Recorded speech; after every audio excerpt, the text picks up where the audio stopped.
Bears pick up their second win of the season to go 2-0 at the crib. The Chicago Bulls pick up Dalen Terry's fourth-year option, and baseball season is mercifully over. We're going to talk about all of it right after the intro.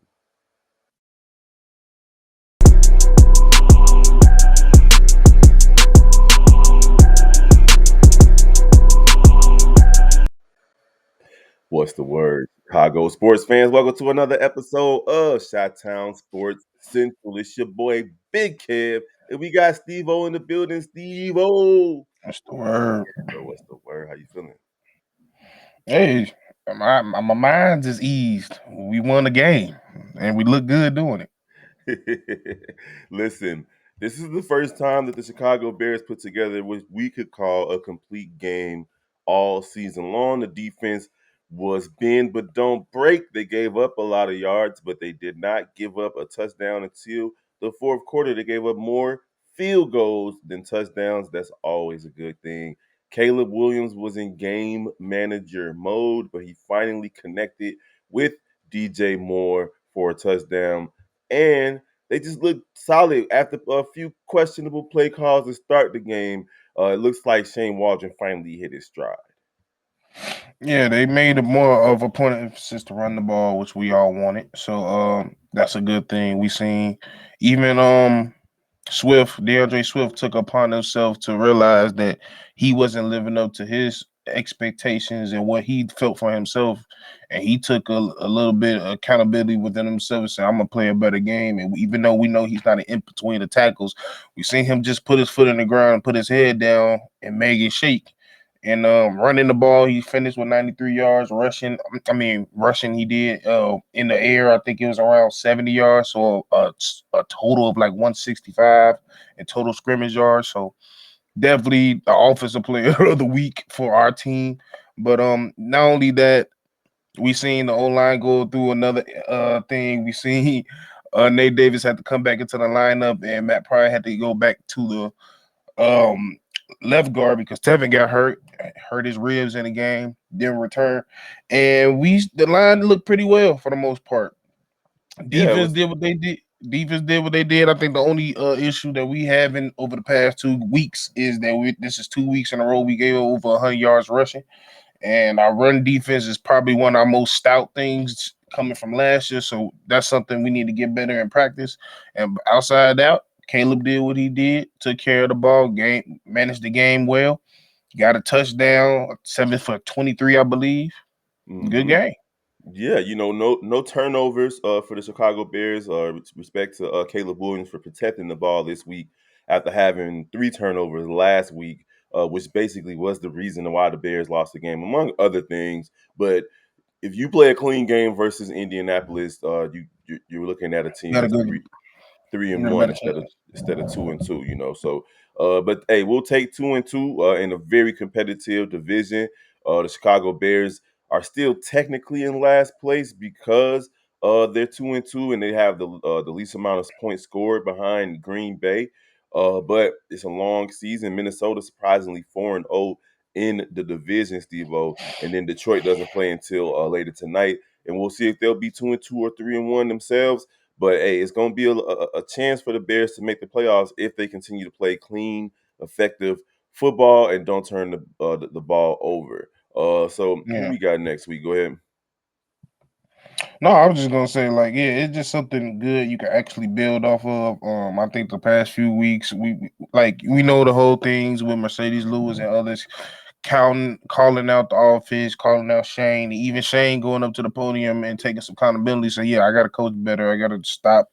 I gotta be a little bit more aggressive at times. And we realize, even though he started the game in the first quarter with those same questionable calls, and that second, something flipped. I don't know if something was said to him or he just said F it and went back to his old ways. But I started to see some of the old same raw averaging that we was kind of promised that we was gonna get from Seattle. So um today they're gonna chill, they're gonna look back and look at some film work. I hope they really look at yesterday's game to show what this offense could look like. Understand that running the ball is essential part of this offense, realizing that we need to get Rojo more touches. DeAndre need to be in that scat back role. And yeah, I say the only thing we need to work on offensively still from Shane Waldron is though some of the route concepts. Um, the personnel is getting better, but there is times where the personnel is spotty. And yeah, it's something to build off of, especially when you're going into next week's against the Panthers. Yeah, you got the Panthers in next week, and then you have the Jaguars in London. London, and before your bye week, and then you come back against a big good game in Washington versus Jaden Daniels and the Commanders. Before have another road game versus the Cardinals, and then the Patriots, and then the Packers. So the Bears have a nice stretch in front of them where we're going to see what they're all about. But beating the Panthers and the Jaguars could go a long way to proving Definitely that they're necessary. yeah, that can prove that they're trying to be a team that makes the playoffs and not just a team that just shows a little bit of progress. This team could be 4-0, Steve-O, but we could do what ifs all season long with football. It's just how it is. Every team has situations with the exceptions of the Minnesota Vikings for whatever reason. They're undefeated right now, but Fucking every hate other them. team in the league could be saying, hey, well, we could have done this better or we could have done that better, and it just didn't happen. So the Bears looking good at 2-1 is way. I'm sorry, 2-2 is way better than 1-3, bro. Most definitely, especially when that 2-2 you going in, it's not one of those games like the first game where you really should have lost it at the end, and your defense kind of saved you out of it. It was a pretty much even kill from both sides. Defense had their struggles at times, but they got through. Offense had their struggles at times, but eventually put points on enough points on the board. And yeah, like that's what we've been needing. You just need to help out this defense a little bit more each and every week. And the defense gonna do what they gonna do. But like I said, the best thing for this quarterback is not to go for the stats, which I don't think it's necessarily him. I think the play calling, like it was compared to last week and this week, was night and day. We wasn't going out here like this man finna throw 52 times. We ran with purpose, and he threw with purpose. Yeah, and we kind of had the score pretty much spot on for the most part. I think the majority of us had them winning 27-17, and they pulled I out a said 20 23-20. and they pulled out a 24-18 win. Nothing wrong with that. So we'll take it. We will take it. Well, I forgot where all the touchdowns came from. Roshan had a touchdown. Well, There you you get go. Roshan So they had two ran in rushing, one one, passing. Swift ran in one, and DJ caught one. Yeah, so it was two rushing, and one passing. I thought it was going to be two passing and one rushing, but we'll take it. Defense got some takeaways.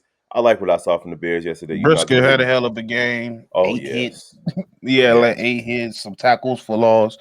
Should have been 2 interceptions, but a game sealing interception. Hmm. Yeah, just for the most part, everybody that needed to stepped up that day. And that's all we can ask for. Oh yeah, man. So moving on, man. Baseball season is finally over. Steve O. Hallelujah. The Chicago Cubs finished 83-79, 10 games out of first place versus Kerry Council's former team, the Milwaukee Brewers, who won the division far and away. And unfortunately for the Cubs, they finished third behind St. Louis, who had the same record, but because St. Louis had a winning record versus the Cubs, they end up with second place in the division. And then Cincinnati and Pittsburgh round out the division at fourth and fifth place. The Cubs they ended with a whimper. They had a strong month of August. Then they came into September with aspirations of at least trying to make the wild card, And but was mad as hell. but they after playing well versus the Yankees and the Dodgers, they lost 2 out of 3 versus the Rockies. They lost 2 out of 3 versus the Athletics, and then they lost. Then they won 3 out of 4 versus the Nationals, but it was pretty much over at that point. Then they lost 2 out of 3 versus Phillies, and they win 2 out of 3 versus the Reds, but they go out with a whimper by losing the last game of the season 3-0 in the 10th inning. Basically doing what they've done all season to Shota Imanaga, not giving him any run support. Shota Imanaga could have definitely been the rookie of the year, Steve-O, but he just didn't get enough run support in his starts. He does finish the season with a nice record, but at the end of the day, it just Not didn't enough. work out. Yeah, it was just wasn't enough because the Cubs just didn't support him enough, and that's just what it is, man. I like what I saw from the Cubs when they showed fight. At least y'all tried.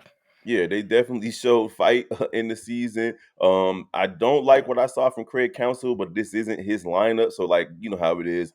You just gotta actually, I don't even think Get Shosei through it. Managa pitched yesterday. He didn't. It was some dude named Killian. So and Managa didn't even pitch. So it is what it is. I thought he was going to close out the season, which I'm not sure why they didn't just let him close out the season. But hey, they didn't get enough run support They for knew this a young winter was man. coming.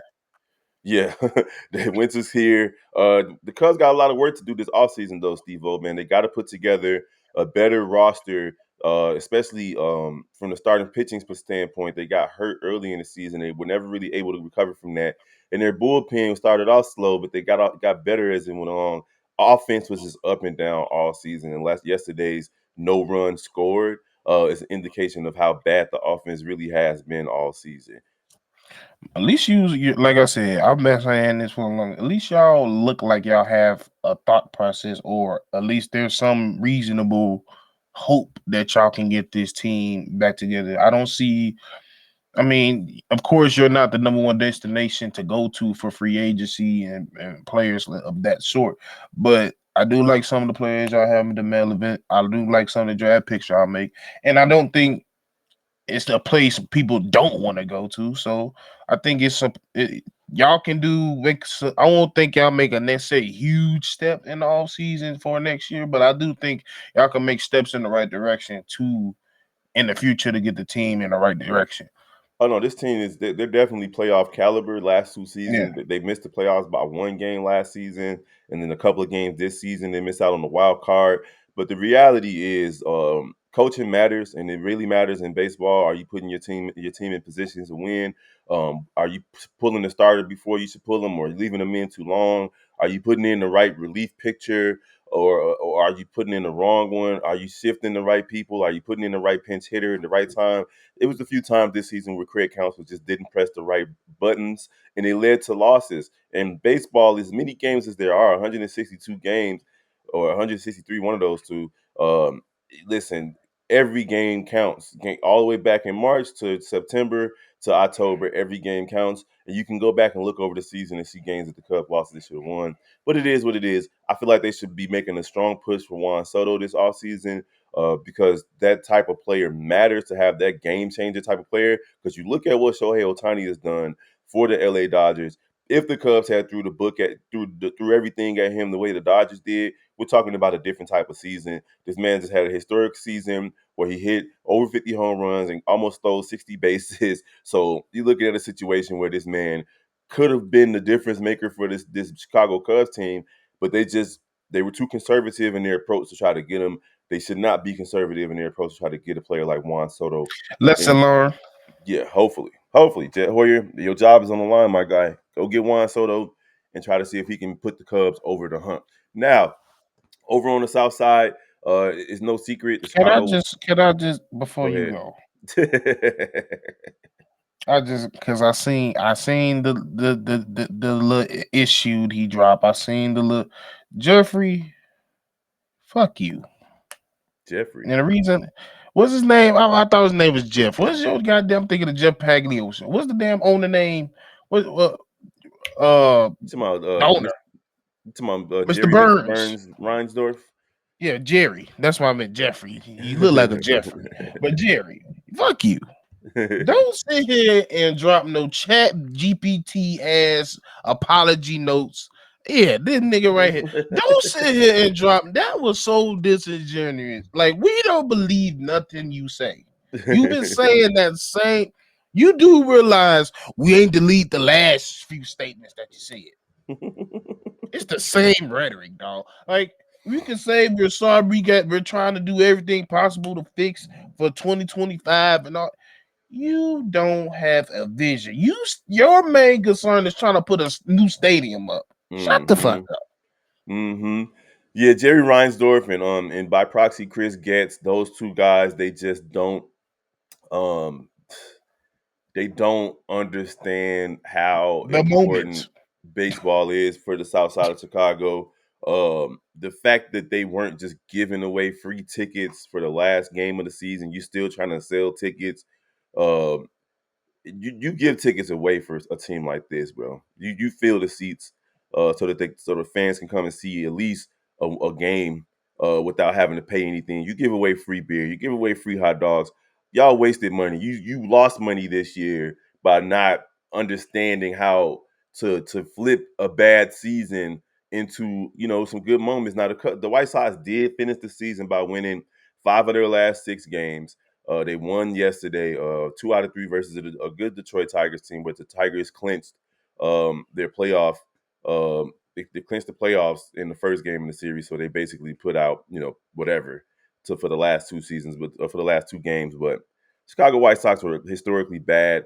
They actually won 40 games though, Steve-O. So I was surprised to see that. I didn't think they were going to even win 40 games, but they finished with a record of 121 losses to 41 wins, 51 and a half games out of first place. I've never seen anything like it. And unfortunately for us, we had to sit through it as fans of this team. The Chicago White Sox were eliminated from playoff contention way back in like July. That's how bad they were, bro. They went on multiple double-digit game losing streaks. The only bright spot was a couple of pitchers. That was about it. Not even Luis Robert Jr. had a good year this year. Like nobody that you would expect. They did trade the rest of the people who were kind of considered to be mainstays on this team. Eloy Jimenez being one of them. He's out of here now. Probably going to be playing in the playoffs. I forgot who Kopech. he went to. Say that again. Didn't he go? I forgot who he went to. I saw red. I know they was. I know it was a red team. So yeah, they still got Luis Robert Jr. They might try to trade him in the offseason. Who knows? But I don't like the direction of this team. This is the same team that last Oilers. season to the Houston Oilers. You said the Oilers. No, Oh, the I mean Orioles. Orioles. I don't know why I Oh, said the Oilers. Baltimore Orioles. Yeah. That's orange. But yeah, so they're in the playoffs. So he's going to a playoff team. He's playing meaningful baseball. Chris Sale is playing meaningful baseball. He used to play for this team a couple of years ago, but the Padres, I'm not sure that they make the Kopech. playoffs. Yes, I'm San Diego made the playoffs. So our boy Dylan Cease is playing playoff baseball now. And then we got Michael Kopech. He's over on the Dodgers, so Dodgers. he's playing in the playoffs now. So at least some of these former Chicago White Sox players are on real teams now, and they get to see what it means to play what it feels like to play baseball in October. But a couple of seasons ago, this team was considered a World Series contenders, even as early as late as last season before Tim Anderson got knocked out. They were considered to be, at least the best team in the AL Central. But from that moment on, this team has gone all downhill ever since Tim Anderson got knocked out. This is the reality The of it. hill. Dude, we went to hell. They went under the hill. For real. So Like yeah, there's nothing really positive to say about this team. They've already admitted that they don't have really, any real plans to be big players in free agency or in the trade market. So just get used to what we just saw. Next year is going to be the same. I even heard Chris Getz give compliments to the team, and there's nothing to compliment about this team, even with Garrett Crochet, who are probably going to get traded in the offseason. I just don't expect this team to be any good anytime soon. Just the reality of it. All right, moving on. The Chicago Bulls. The basketball season is on the horizon. We already know that Zach Levine is saying that he's bought into trying to be a better player, a better teammate. We already know that Billy Donovan is finally getting the type of team that he wants, a team that plays with pace, that's younger, that's ready to run. We know that Alex Caruso is gone, so defense is going to be pretty much non-existent. We know that DeMar DeRozan is gone, so that means that we don't have a ball stopper out there that's going to try to, get his baskets and take his turns whenever. You know how many times, and as much as I love DeRozan, remember how many times the Bulls, Steve-O, had situations where Kobe was going off or Zach was going off or any number of players was going off, and, and DeRozan be like, okay, now it's my turn.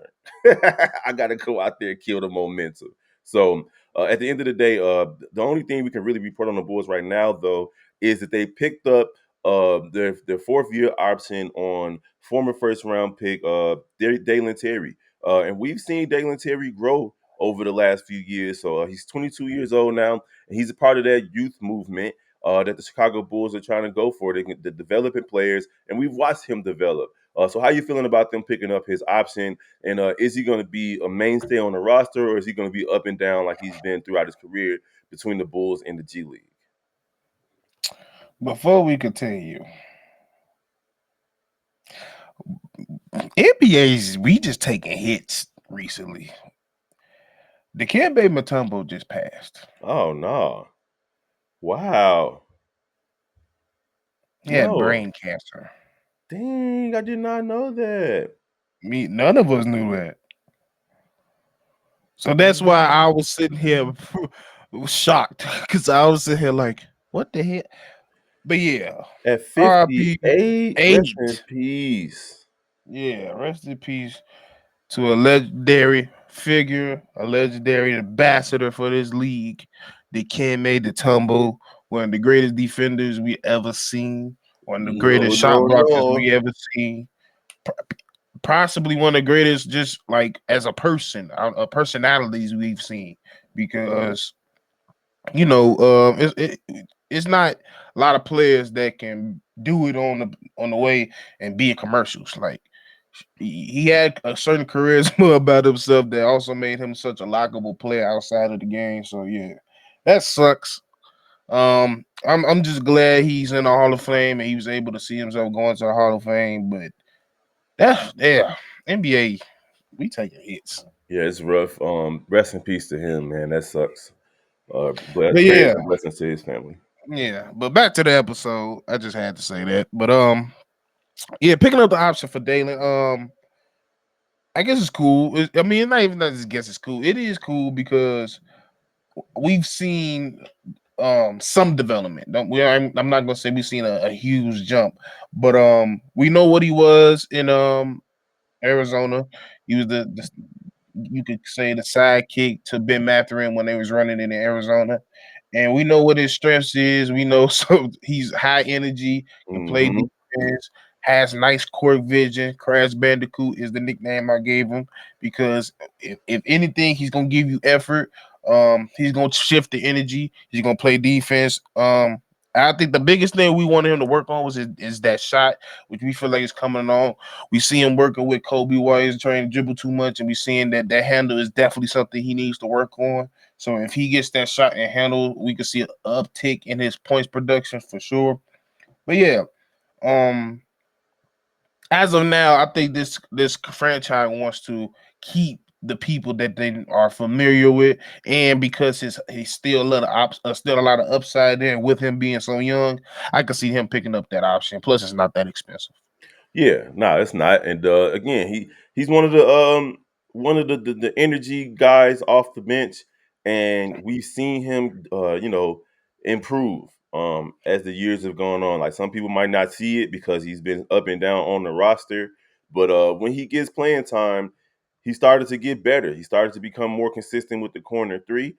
We've seen him be a slasher. He's caught a couple of bodies, even Steve-O, dunking on people. And he can play the passing lanes. We know he can play defense. Yep. It's just that sometimes he gotta calm He's down a little erratic. bit. He's Yeah, erratic. you Yeah. gotta play within yourself, my guy. But at the end of the day, I think he's going to be an exciting player to watch this year, especially with Caruso gone. So he'll get a little bit more minutes, especially if Leroy starts off the same way that he's been playing the last season. If he plays, he needs to get the Velus Jones treatment if he goes out there and pump fakes his way off the roster. Just go ahead and chill at the end of the bench, my guy. Go down to the D League or just chill out till we can trade you because I don't like it. I don't like it. But we do got a bunch of guards on this team. So Dalen Terry also is a small forward. What is he? 6'9", 6'7", in that range. Dalen? Yeah, Like Dalen Terry. 6'7". What is he? 6'7". Yeah, he's Six six seven. seven. Yeah. Yeah, so he's long too. He's longer than his height because he got them long arms. I like what Mm-hmm. I've seen from him throughout the years, and hopefully he can earn a roster spot. Him and Adama Sanogo who down in the G League just dominate. They don't need to be down there no more, bro. They need to be up here with the big guys, and let's see if we can get him to contribute to the team a little bit more than he has because his career numbers are pedestrian, so to speak. But at the end of the day, we know what he means to the team. So let's see if he can get it done and get better. He's only 22. So yeah, I like what I've seen from him. Yeah, for sure. Yeah, it's a nice pickup. I'm excited to see what he worked on this off season. I mean, this is the time where you really work on your game, and we already seen how much 1 year of just training with Jibble Too Much and stuff that they did for Kobe. So I'm really eager to see what he got going on when he coming in. Of Oh, course, we seen it work with Io as well. He went to Dribble Too Much and he had a big uptick in production last year. mhm. So I'm just expecting the same because hey, most things have a trend. It goes up, so I'm paying attention to the trend. So yeah, I'm liking it. Okay, okay. All right, there you have it, man. Just updates. Steve and I promise that we'll do this more, so we'll probably see you guys on Wednesday. But hey, Chicago, it's always good on a Monday when the Bears win. That's just the reality of it. Bears got the win. Caleb Williams looked a little bit better. He didn't have to pass the ball 52 times. Shout out to Shane Waldron for being a better offensive Getting your shit coordinator this together. week. Yeah, man, because we needed to see it. It's depression when the Bears lose. Like it's straight to nap. Take a nap after they lose. It's tough. I The took a Cubs. nice ass nap. I took a happy nap at the last game yesterday. And then the Cubs and White Sox, man. Shout out to the Cubs for making baseball at least interesting in Chicago. White Sox, man, get your stuff together. Jerry Reinsdorf, if you really truly love this team, the way you claim you Tell it. do, sell it. That's it. Sell it, my guy. Get rid of it. Just get out the way, my guy. And then for the Bulls, man, they're right on the horizon, so stay tuned.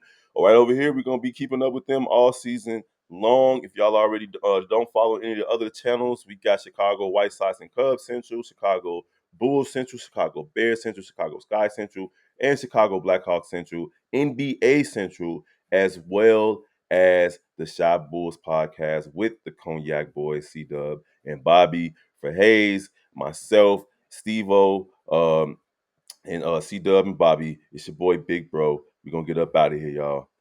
Peace.